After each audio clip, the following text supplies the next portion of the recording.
हरे कृष्णा, राधे राधे। हम सभी साधक वैदेही की आत्मकथा श्रवण कर रहे हैं। भाग 144 गतांग से आगे।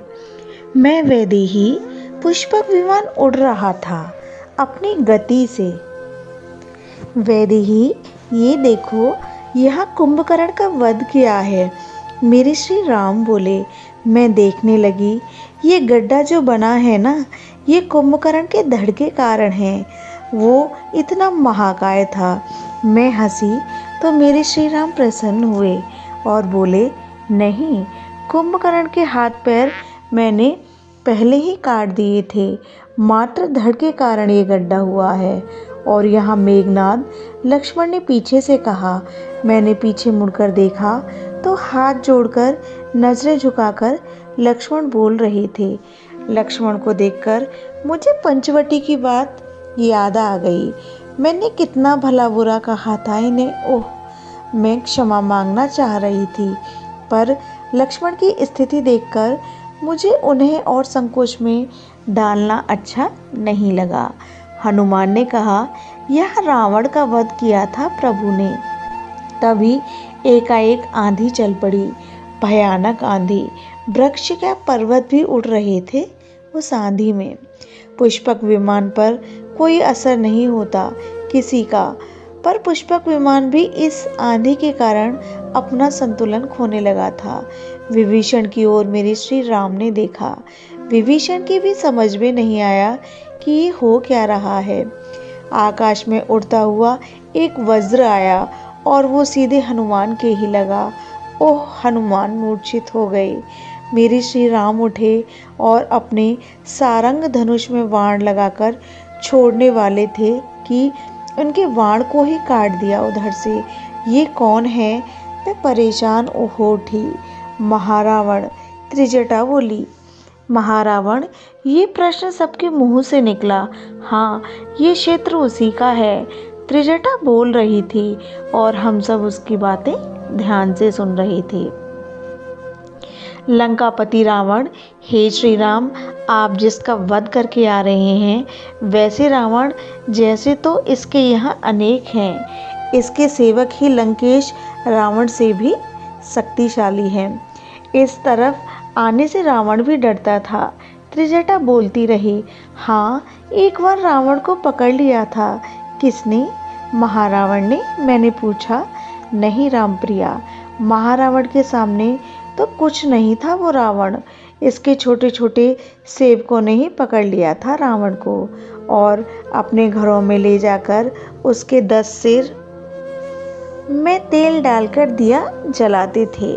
10 दिन तक रखा था रावण को। फिर एक दिन अवसर पाकर भाग निकला था रावण। त्रिजटा बता रही थी कि तभी सागर उछलने लगा और सागर से ही एक विशाल, अत्यंत विशाल देह वाला राक्षस निकला। यही है महारावण। त्रिजटा चिल्लाई। अपनी एक फूंक से ही पुष्पक विमान को इसने हिला दिया था। सब चिल्लाए। हनुमान मूर्छित हो ही गए थे। मेरे श्री राम ने फिर धनुष में बाण लगाया। तभी उस महारावण ने पुष्पक विमान को पकड़कर घुमा दिया। मेरे श्री राम सहित समस्त वानर गिर पड़े। तुरंत ही एक पर्वत विषभुजा महारावण ने लिया और मेरे श्री राम के ऊपर फेंक दिया। ओह, रक्त निकलने लगा था मस्तक से। विमान में ही मेरे श्री राम भी मूर्छित हो गए। मैं चिल्ला उठी। मेरे नेत्र क्रोध से लाल हो गए थे। मेरा मुखमंडल रौद्र हो उठा था। मैं आदिशक्ति के रूप में प्रकट होने लगी थी। मेरी हजारों भुजाएं, मेरे हजारों नेत्र, मेरे हजारों मुखमंडल, चक्र, शंख, गदा, पद्म, खड्ग, त्रिशूल, इन सबको धारण करके मैं प्रकट हो गई थी। आकाश से देवता पुष्प बरसा रहे थे।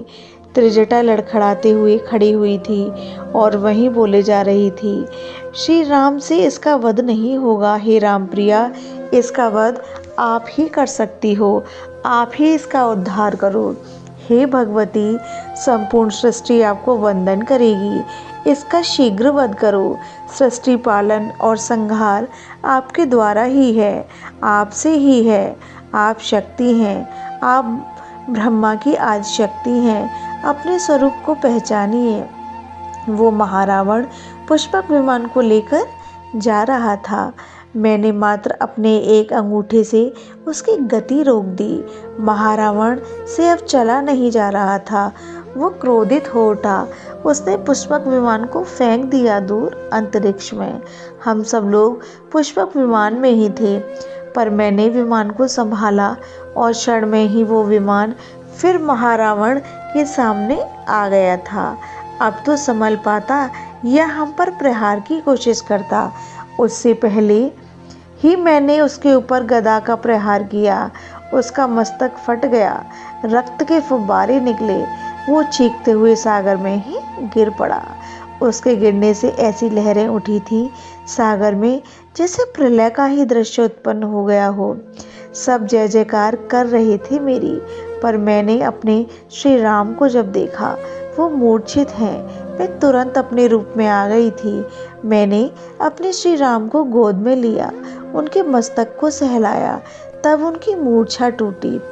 हनुमान भी उठ गए थे, अन्य सब होश में आ गए थे, पर महारावण का वध मेरे द्वारा हुआ ये बात किसी को पता नहीं चली। हाँ, तब से मुझे त्रिजटा बहुत मानने लगी थी। मुझे भगवती कहती थी। इस घटना के बाद से यह प्रसंग अब यहीं विश्राम लेता है। हरे कृष्णा, राधे राधे।